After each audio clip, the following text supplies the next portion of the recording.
Hello students, myself doctor Nidhi Sharma, associate professor department of chemistry, government college Kota. आज का जो हमारा टॉपिक है वो बीएससी पार्ट फर्स्ट के स्टूडेंट्स के लिए है VSEPR theory, VSEPR theory, valence shell electron pair repulsion theory. ये थ्योरी जो है वो किसी भी अणु की आकृति निर्धारित करने में बहुत महत्व रखती है।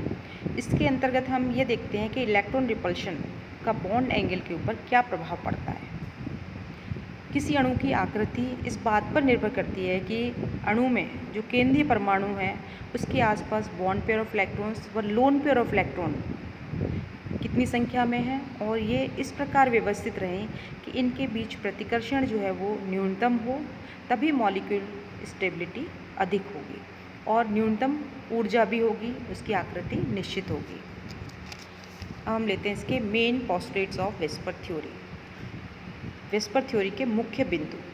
तो सबसे पहले तो हम ये जानेंगे कि पॉलीएटॉमिक जो मॉलिक्यूल्स हैं जिनमें 3 या 3 से अधिक एटम्स होते हैं, उनमें एक जो होता है वो केंद्रीय परमाणु होता है। जैसे फॉर एग्जांपल CH4 में C केंद्रीय परमाणु है। NH3 में अगर देखें तो N केंद्रीय परमाणु है। वाटर H2O में ऑक्सीजन जो है वो क्या है, केंद्रीय परमाणु है। नेक्स्ट पॉइंट लेते हैं हम। यदि किसी अणु का केंद्रीय परमाणु केवल बॉन्ड पेयर द्वारा घिरा रहता है तो उसकी शेप कैसी होती है, रेगुलर होती है। अब आप टेबल नंबर 1 देखिए। जितने बॉन्ड पेयर होंगे, जो हाइब्रिडाइजेशन होगा वही उसकी क्या होगी, उसी के अकॉर्डिंग उसकी शेप होगी। जैसे SP लीनियर शेप होती है इसकी, bond angle 180। Example CO2 BeCl2। sp2 trigonal planar 120 degree. BCl3 BF3 SO3 इसके एग्जाम्पल्स हैं। इसी तरह से sp3 इसकी शेप टेट्राहीड्रल होती है, 109.5 डिग्री एंगल है। और वेल नोन एग्जाम्पल है CH4 sulphate ion, ammonium ion. sp3d trigonal bipyramidal shape है, 90 degree 120 degree. PCl5 sp3d2 octahedral shape होती है, एंगल कितना होता है 90। SF6 example. इसी तरह से sp3d3 पेंटागोनल बाइपिरामिडल 72 डिग्री व 90 degree, example IF7। Next example, next point जो है वो है थर्ड पॉइंट। यदि अणु में केंद्रीय परमाणु बॉन्ड पेयर व लोन पेयर दोनों के द्वारा घिरा रहता है तो उसकी शेप रेगुलर नहीं होगी। रेगुलर क्यों नहीं होगी? क्योंकि रिपल्शन के कारण शेप कैसी हो जाएगी, उसकी डिस्टॉर्टेड हो जाएगी, यानी विकृत हो जाएगी। नेक्स्ट पॉइंट, फोर्थ पॉइंट है, इलेक्ट्रॉन पेयर्स में प्रतिकर्षण का बढ़ता हुआ क्रम इस प्रकार से होता है कि लोन पेयर में प्रतिकर्षण सबसे अधिक होता है, उसके बाद लोन पेयर बॉन्ड पेयर में होता है, और सबसे कम जो प्रतिकर्षण होता है वो किस में होता है, बॉन्ड पेयर में। अब आप देखिए CH4 में कोई लोन पेयर नहीं है। वहीं NH3 को अगर हम देखें तो NH3 में लोन पेयर कितने हैं, एक लोन पेयर है। और वाटर में कितने लोन पेयर हैं, 2 लोन पेयर हैं। तो इनके बॉन्ड एंगल अगर देखें तो CH4 का पेरेंटल स्ट्रक्चर है, इसका बॉन्ड एंगल कितना है 109.5। NH3 इसका बॉन्ड एंगल होता है 107.3, और वाटर इसका बॉन्ड एंगल होता है 104.5। नेक्स्ट पॉइंट, यदि किसी मॉलिक्यूल में सेंट्रल एटम की इलेक्ट्रोनेगेटिविटी डिक्रीज हो रही है, इलेक्ट्रोनेगेटिविटी कैसी है कि सेंट्रल एटम की डिक्रीज हो रही है, तो बॉन्ड एंगल कैसा होगा, कम होगा। कारण क्या है बॉन्ड एंगल कम होने का, कि बॉन्ड पेयर के जो इलेक्ट्रॉन्स हैं वो सेंट्रल एटम से दूर खिसक जाएंगे। जैसे Pi3 AsI3, अगर हम इसमें देखें तो फॉस्फोरस से आर्सेनिक की इलेक्ट्रोनेगेटिविटी कैसी है, कम है।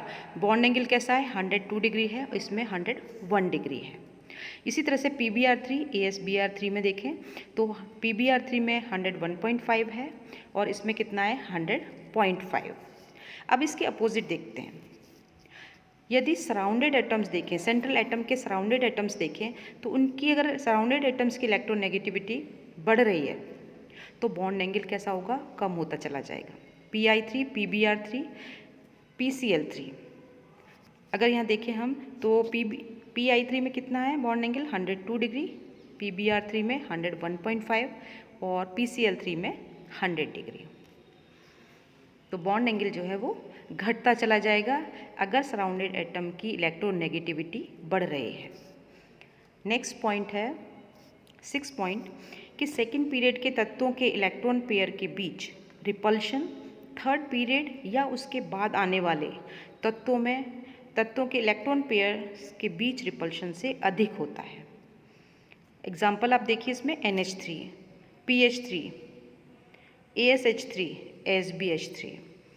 NH3 में बॉन्ड एंगल कितना है 107.3, PH3 में 93.3, ASH3 में 91.8 और SbH3 में सबसे कम है 91.3।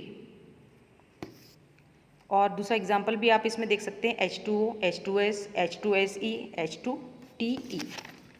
इसका भी देख सकते हैं आप एग्जाम्पल कि H2O में 104.5 है, फिर H2S में 92.2 और इसमें कितना हो गया 91 डिग्री और इसमें हो गया 90 डिग्री।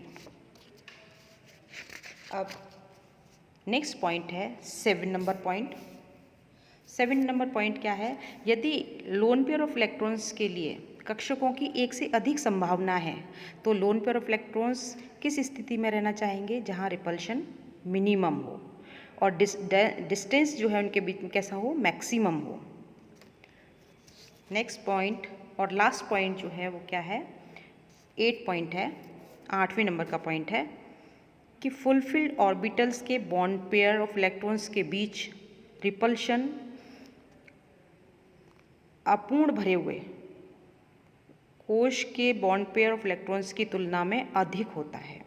कहाँ अधिक होता है, पूर्ण भरे हुए कोश जो हैं उनके ऑर्बिटल्स के बॉन्ड पेयर ऑफ इलेक्ट्रॉन्स के बीच रिपल्शन अपूर्ण भरे हुए कोश के बॉन्ड पेयर ऑफ इलेक्ट्रॉन्स की तुलना में अधिक होता है।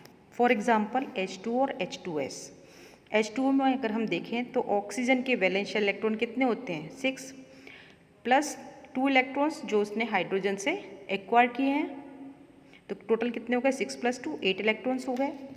अब जो 8 इलेक्ट्रॉन्स हैं ये, अगर हम H2S को देखें, H2S में भी सल्फर में भी आप जानते हैं कितने होते हैं वैलेंशियल इलेक्ट्रॉन 6 ही होते हैं और 2 एक्वायर किए तो 8 इलेक्ट्रॉन्स हो गए। तो दोनों के अगर देखें हम ऑक्सीजन के और सल्फर के वैलेंशियल इलेक्ट्रॉन दोनों के ही एक बराबर हैं, लेकिन ऑक्सीजन में क्या है, कितने ऑर्बिटल्स हैं 2s 2p, s का एक ऑर्बिटल और p के 3 ऑर्बिटल, तो टोटल नंबर ऑफ ऑर्बिटल्स कितने हो गए 4।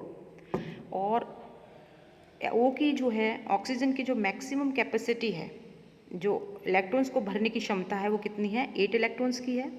S में 2 इलेक्ट्रॉन आ सकते हैं और P में कितने आ सकते हैं 6 इलेक्ट्रॉन्स, तो टोटल इलेक्ट्रॉन्स भरने की क्षमता कितनी है 8 इलेक्ट्रॉन्स। H2S में अगर हम देखें तो वैलेंशियल में इलेक्ट्रॉन सेम है, लेकिन टोटल नंबर ऑफ ऑर्बिटल्स कितने हैं 3s 3p 3d, S का 1, P के 3 ऑर्बिटल्स, D के 5, तो 5 3 8 और 1 9 ऑर्बिटल्स हो गए। 9 ऑर्बिटल्स में कितने इलेक्ट्रॉन्स भरे जा सकते हैं 18 इलेक्ट्रॉन्स भरे जा सकते हैं, लेकिन यहाँ पर कैसा है इनकम्प्लीटली है फिल्ड है, ये H2S कैसा है इनकम्प्लीटली फिल्ड है। तो अब इनका अगर बॉन्ड एंगल देखा जाए तो किसका ज़्यादा होना चाहिए H2O का। H2O का बॉन्ड एंगल आप जानते हैं कितना होता है 104.5 और H2S का होता है 92.2 डिग्री। नेक्स्ट आता है इनका लिमिटेशंस ऑफ वेस्पर थ्योरी, कि ये थ्योरी ऐसे कौन से मॉलिक्यूल्स हैं जिनकी शेप को एक्सप्लेन करने में फेल हो जाती है। तो सबसे पहले अब जो है वो क्या है कि ये थ्योरी हायर पोलर मॉलिक्यूल्स जो होते हैं, हाईली पोलर मॉलिक्यूल्स की शेप को एक्सप्लेन करने में फेल हो जाती है। और किस में फेल होती है ये सेकेंड पॉइंट, कि ट्रांजिशन कॉम्प्लेक्सेस जो हैं, कुछ एक ट्रांजिशन कॉम्प्लेक्स ऐसे हैं जिनकी शेप को इस थ्योरी के द्वारा एक्सप्लेन नहीं किया जा सकता। थर्ड लिमिटेशन है इसकी कि ऐसे मॉलिक्यूल्स जिनके पास इनर्ट पेयर ऑफ इलेक्ट्रॉन्स हैं उनकी शेप को भी इसके द्वारा हम एक्सप्लेन नहीं कर सकते। लास्ट पॉइंट है कि ऐसे मॉलिक्यूल्स जिनके पास डीलोकलाइज्ड पाई इलेक्ट्रॉन्स हैं, उसकी शेप को भी हम इस थ्योरी के द्वारा एक्सप्लेन नहीं कर सकते। Thank you students.